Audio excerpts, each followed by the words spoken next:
Hello students, learning channel education and exams पर आपका स्वागत है। स्टूडेंट्स, इस चैनल को आप शॉर्ट में एड एग्जाम एस के नाम से भी जानते हैं। आज हम इस चैनल पर पढ़ने जा रहे हैं क्लास 8th का chapter 7 cubes and cube roots अर्थात घन और घनमूल।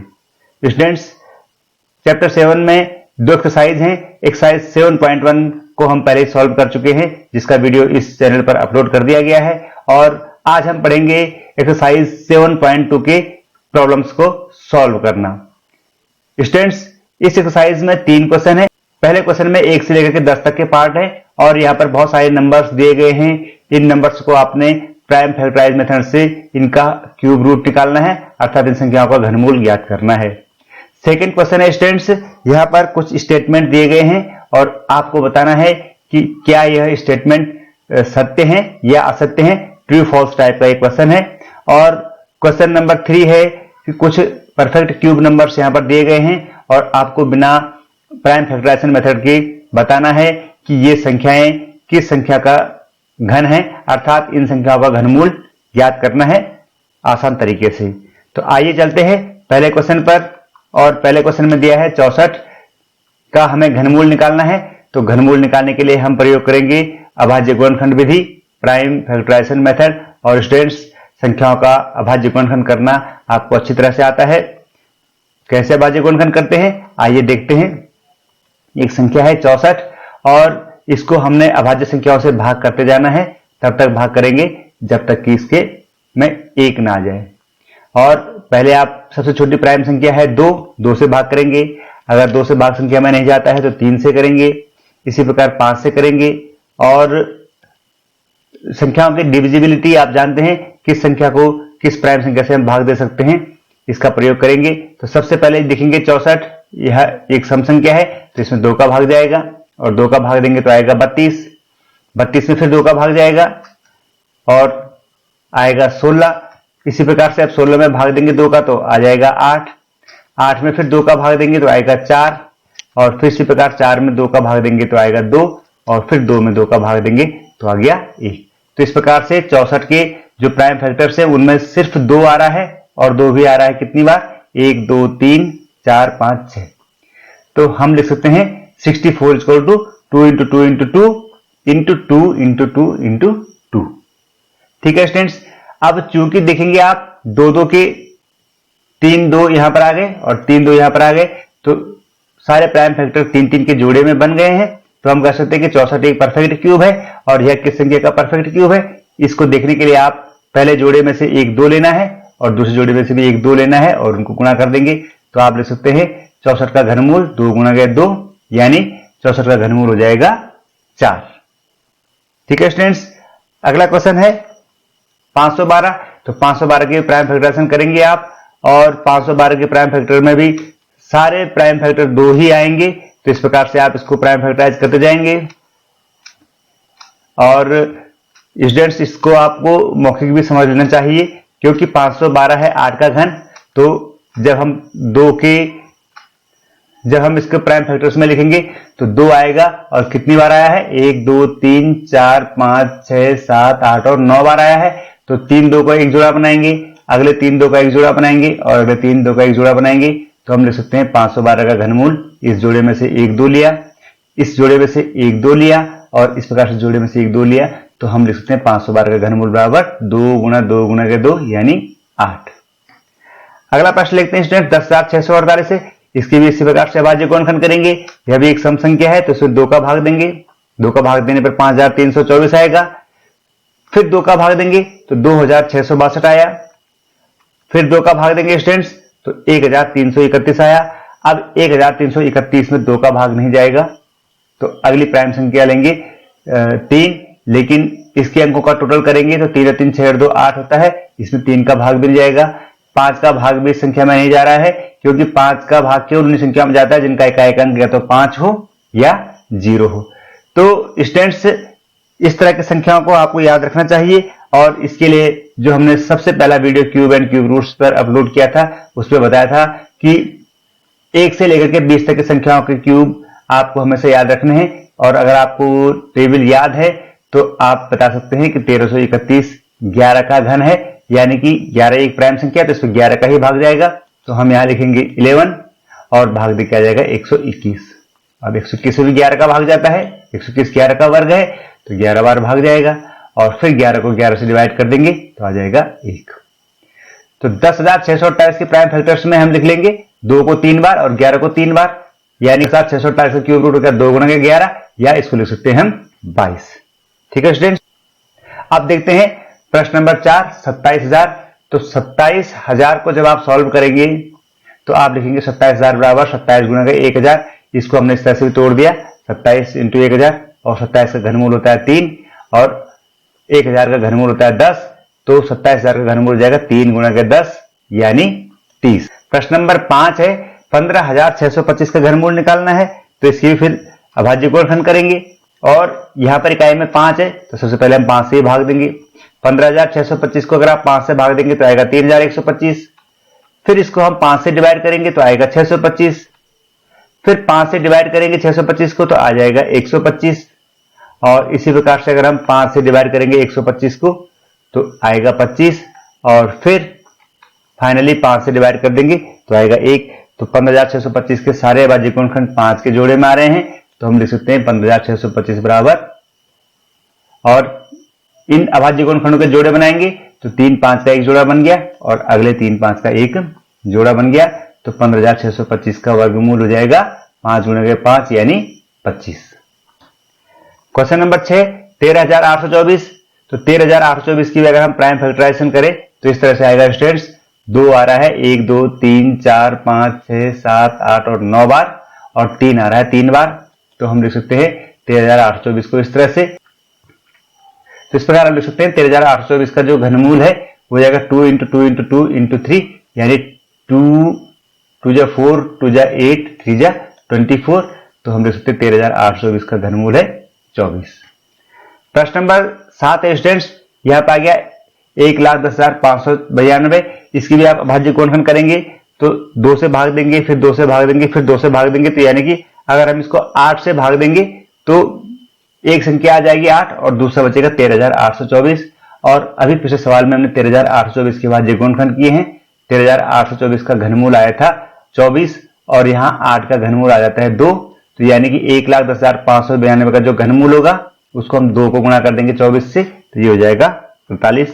तो अभाज्य गुणनखंड करेंगे तो इस तरह से आएगा, और इनके जोड़े बनाएंगे तो 4 बार 2 आएगा और 1 बार 3 आएगा, और इस प्रकार हम लिख सकते हैं कि दी गई संख्या का घनमूल है 48। क्वेश्चन नंबर 8 है 46,656 स्टूडेंट्स, और 46,656 को हमने पिछली एक्सरसाइज में भी हल किया था। इसको अभाज्य गुणनखंडों में इस तरह से आए थे, और इनका अगर हम जोड़े बनाएंगे तो 2 बार 2 आ रहा है और 2 बार 3 आ रहा है, तो हम लिख सकते हैं 46,656 का घनमूल 2 गुणा के 2 गुणा के 3 गुणा के 3, और ये हो जाएगा 36। ठीक है स्टूडेंट्स, क्वेश्चन नंबर 9 है 1,75,616। इसको अगर हम अभाज्य गुणनखंड करते हैं तो इस तरह से आएंगे, 2 आएगा 9 बार, और 2 से भाग करने पर भी यहां 343 बच रहा है, यानी अभी पूरा भाग नहीं गया है। अब हमें 343 में भाग करना है 2 का, लेकिन 2 का भाग इसमें नहीं जाएगा क्योंकि इस विषम संख्या आ गई है। अब इनके अंकों को जोड़ते हैं तो 4 3 7 और 3 10, 3 का भी भाग नहीं जाएगा, 5 का भी भाग नहीं जाएगा। तो फिर हम देखते हैं कि 343 है 7 का घन, तो 343 से 7 का भी भाग जाएगा, तो उसको हम यहां लिखते हैं। 343 को 7 से भाग देंगे तो आएगा 49, फिर 49 को 7 से भाग करेंगे तो आएगा 7, और 7 को 7 से डिवाइड करेंगे तो आएगा 1। तो इस प्रकार 1,75,616 जो संख्या दी गई है, इसके बाद गुणनखंडों में 9 बार तो आएगा 2 और 3 बार आएगा 7, और इनके जोड़े बनाएंगे तो शुरू के 3 का एक जोड़ा, फिर एक जोड़ा और 2, फिर 2 का तीसरा जोड़ा हो गया, और 7 का एक जोड़ा। तो हम लिख सकते हैं 1,75,616 का घनमूल 2 गुणा के 2 गुणा के 2 गुणा के 7, और इस प्रकार ये हो जाएगा 56। और लास्ट क्वेश्चन है, लास्ट पार्ट है इस क्वेश्चन का, और संख्या है 91,125।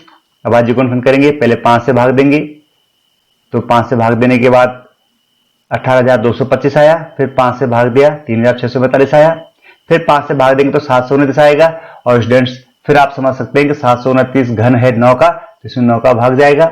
आप 3 से भी भाग करेंगे तो थोड़ा और लंबा हो जाएगा, तो डायरेक्ट हमने 9 से भाग कर दिया है और इस प्रकार हम इसके बाद गुणनखंड लिख देंगे 5 × 5 × 5 × 9 × 9 × 9 और घनमूल निकालने के लिए यहां से एक 5 लेंगे, यहां से एक 9 लेंगे तो 91,125 का क्यूब रूट हो जाएगा 9 5 जा 45। तो ये हो गए कंप्लीट। क्वेश्चन नंबर 2 स्टेटमेंट दे रखी है तो इस स्टेटमेंट को हमें समझना है। पहला स्टेटमेंट है किसी भी विषम संख्या का घन सम होता है, तो यह स्टेटमेंट गलत होगा क्योंकि हम जानते हैं कि विषम संख्या का घन भी विषम होगा और सम संख्या का घन भी सम होगा, तो यह स्टेटमेंट हो गया फॉल्स। एक पूर्ण घन 2 शून्यों पर समाप्त नहीं हो सकता। आप जानते हैं कि 10 का घन होगा तो 1000 होगा, तो अगर कोई पूर्ण घन संख्या है तो उसमें या तो लास्ट में 3 जीरो होंगे या 6 जीरो होंगे या 9 जीरो होंगे, तो 1 जीरो या 2 जीरो पर कोई भी पूर्ण घन संख्या समाप्त नहीं हो सकती। तो यह स्टेटमेंट बिल्कुल सही है। प्रश्न नंबर स्टेटमेंट 3 है यदि किसी संख्या का वर्ग 5 पर समाप्त होता है तो उसका घन 25 पर समाप्त होता है। तो स्टूडेंट्स हर संख्या के लिए यह सही नहीं है। देखिए 5 का वर्ग होता है 25 और 25 का वर्ग अभी हमने निकाला था तो वो भी 25 पर समाप्त हुआ, तो यहां पर ये कंडीशन तो सही है। लेकिन अगर हम 15 के लिए देखें तो 15 का वर्ग होता है 225, 25 पर समाप्त 5 पर समाप्त हो रहा है और 15 का जो घन होता है वो होता है 3375, तो यह 75 पर समाप्त हो रहा है। तो ये हर संख्या के लिए सही नहीं है, तो इसलिए इस स्टेटमेंट को कह देंगे हम फॉल्स। क्वेश्चन नंबर स्टेटमेंट 4 है ऐसा कोई पूर्ण घन नहीं है जो 8 पर समाप्त होता है, तो ये भी गलत है क्योंकि 2 12 22 यानी जिन संख्याओं के इकाई में 2 होगा उनका घन हमेशा 8 पर समाप्त होगा, तो यह स्टेटमेंट भी गलत है। पांचवा है 2 अंकों की संख्या का घन 3 अंकों वाली संख्या हो सकती है। देखिए स्टूडेंट्स 2 अंकों की सबसे छोटी संख्या है 10 और अगर हम उसका क्यूब करते हैं तो आता है 1000 में होते हैं 4 अंक, तो 2 अंकों की जो सबसे छोटी संख्या है उसी का घन करने पर 4 अंक आ रहे हैं, तो 2 अंकों की किसी भी संख्या का घन 3 अंक की संख्या नहीं हो सकता, तो यह स्टेटमेंट भी है फॉल्स। 2 अंकों की संख्या के घन में 7 या अधिक अंक हो सकते हैं, यह स्टेटमेंट भी गलत है। 2 अंकों की संख्या का अगर आप घन करेंगे तो न्यूनतम 4 अंक होंगे और अधिकतम 6 अंक हो सकते हैं, 7 अंक नहीं हो सकते। 7 अंक अगर होंगे तो वह संख्या 3 अंक की होगी, यानी अगर किसी संख्या का घन 7 अंक का है तो वह संख्या कम से कम 3 अंक की होगी, तो यह स्टेटमेंट भी फॉल्स है। और लास्ट स्टेटमेंट है 1 अंक वाली संख्या का घन 1 अंक वाली संख्या हो सकता है, तो यह स्टेटमेंट सही है। आप देखते हैं 1 का घन 1 ही है, 2 का घन 8 है, तो 2 संख्या ऐसी हैं जो स्वयं भी 1 अंक की हैं और उनका घन भी 1 अंक का है, तो यह स्टेटमेंट हो गया ट्रू। आप देखते हैं क्वेश्चन नंबर 3, यहां पर दे रखा है आपको यह बताया जाता है कि 1331 एक पूर्ण घन है, क्या बिना गुणनखंड किए आप यह अनुमान लगा सकते हैं कि इसका घनमूल क्या है। इसी प्रकार से 4913, 12167 और 32768 के घनमूलों के अनुमान लगाइए। तो स्टूडेंट्स अगर कोई संख्या परफेक्ट क्यूब है तो आप बिना गुणनखंड किए हुए या बिना किसी कैलकुलेशन के उसका क्यूब रूट निकाल सकते हैं। कैसे, आइए देखते हैं। 1331 आप जानते हैं कि 11 का घन होता है, कैसे पता लगाया हमने, देखो 1331 है तो इनके पहले आप जोड़े बनाएंगे, यानी इकाई दाई सैकड़ा वाले अंक का एक जोड़ा बनाएंगे तीनों को लेकर के, और बाकी जो छूट गए उनका एक और बनाएंगे 3 तक। अगर इसके बाद भी 3 और 3 6 7वां अंक भी है तो फिर आप एक और जोड़ा बनाएंगे। अब आप यहां पर जो पहला जोड़ा है यहाँ पर सिर्फ एक संख्या 1 और ये होता है 1 का घन, तो यहां लिख देंगे हम 1। अगर स्टूडेंट्स यहाँ पर 2 3 4 5 6 या 7 तक की संख्याएं होती तो तब भी आप 1 ही लिखते, क्योंकि अगली संख्या है 2 और उसका घन होता है 8, तो 1 से लेकर के 7 तक की संख्या पर हम यहाँ 1 ही लिखेंगे। लेकिन 8 से लेकर के 26 तक की संख्या यहाँ होती तो उनके लिए हम यहाँ लिख देते 2। इसी प्रकार 3 का घन होता है 27 और 4 का घन होता है 64, तो 27 से लेकर के 64 तक की संख्याओं के लिए हम यहाँ लिखते 3। और जो दूसरा जोड़ा है 331, इसके लिए हम देखते हैं लास्ट का अंक यानी इकाई का अंक। तो इकाई का अंक अगर स्टूडेंट्स 1 है तो उसके घनमूल का इकाई का अंक भी 1 होगा, और इसी प्रकार से अगर इकाई का अंक 2 है तो उसके घनमूल का इकाई का अंक होगा 8, 3 है तो घनमूल का इकाई का अंक होगा 7, और 4 5 6 के लिए वही अंक आएगा इकाई में भी, और 9 के लिए भी वही अंक आएगा। केवल अगर यहाँ 8 होगा तो यहाँ 2 आएगा, और यहाँ 7 होगा तो यहाँ 3 आएगा। ये भी हमने जब हम क्यूब एंड क्यूब रूट्स का इंट्रोडक्शन आपको बता रहे थे तो उस वीडियो में मैंने ये सारी चीजें आपको बता रखी हैं। और अगर आपने वो वीडियो नहीं देखा है स्टूडेंट्स, तो यहाँ पर एक आई बटन आ रहा है, इस आई बटन पर क्लिक करके आप उस वीडियो को देख सकते हैं और इस चीज को सीख सकते हैं। तो 2 अंक आ गए, पहले वाले जोड़े से 1 आया और दूसरे वाले जोड़े से भी 1 आया, तो हम लिख सकते हैं 1331 का घनमूल हो गया 11। अगली संख्या लिखते हैं 12167। तो यहां पर आप देखेंगे तो पहले जोड़े बनाएंगे, 167 का एक जोड़ा और 12 का एक जोड़ा। अब 12 के लिए क्या लिखेंगे स्टूडेंट्स, क्योंकि 12 है 8 और 27 के बीच में, तो इसके लिए लिखेंगे हम 2 के घन से अधिक है लेकिन 3 के घन से कम है। और 167 के इकाई अंक है 7, तो जब इकाई अंक 7 है तो जो घनमूल आएगा उसका इकाई अंक होगा 3, तो यहां लिख देंगे हम 3, और इस प्रकार हम लिख सकते हैं 12167 का घनमूल हो जाएगा 23। ठीक है स्टूडेंट्स। अगली संख्या है 32768। तो फिर से जोड़े बनाएंगे, 768 का एक जोड़ा, 32 का एक जोड़ा। अब 32 जो है 3 और 4 के घन के बीच में है, तो यहां लिखेंगे 3, और 768 की इकाई में है 8, तो इसका जो घनमूल होगा उसके इकाई में आएगा 2, और इस प्रकार से 32768 का घनमूल हो जाएगा 32। ठीक है स्टूडेंट्स। तो इस प्रकार ये सारे प्रश्न हो गए। 4913 यहां पर रह गया है, तो इसको आप मौखिक ही बता सकते हैं।